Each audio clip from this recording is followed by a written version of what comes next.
అబ్బా బాగా చలి పడుతుంది. అక్క ఇక్కడే ఉంది, ఏమైనా హెల్ప్ చేసిద్దేమో అడుగుదా. ఏమైందిరా వణుకుతున్నావు? అక్క చలికాలం వచ్చిందిగా, చలి పడుతుంది అక్క. నిజంగా చలికాలం వచ్చేసిందిరా. చలిమంట పెట్టుకుందాం అక్క, పద. పదరా తొందర పద అక్క, చలి పడుతుంది. పదరా. అయితే పుల్లలు ఎందుకు ఏడుతున్నావు ముఖ్య? చలిమంట కోసం అక్క. పుల్లలు అవసరం లేదురా, నేను వేస్తా చలిమంట. చలిగాగరా. ఆరిపోయిందిగా అక్క. ఆగరా, అయితే పెద్ద మంట వేద్దాం.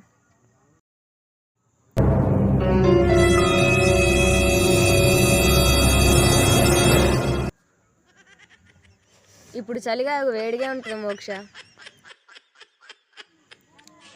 అక్క భలే వేడిగా ఉంది. మరేమనుకుంటున్నావురా నా ఐడియా అంటే? ఈ ఐడియా ఎక్కడి నుంచి వచ్చింది అక్క నీకు? చిన్నప్పటి నుంచి ఎన్నో చూస్తున్నారా ఇలాంటివి. నువ్వు గ్రేట్ అక్క. ఆ మాత్రం ఉంటుంది నేనంటే.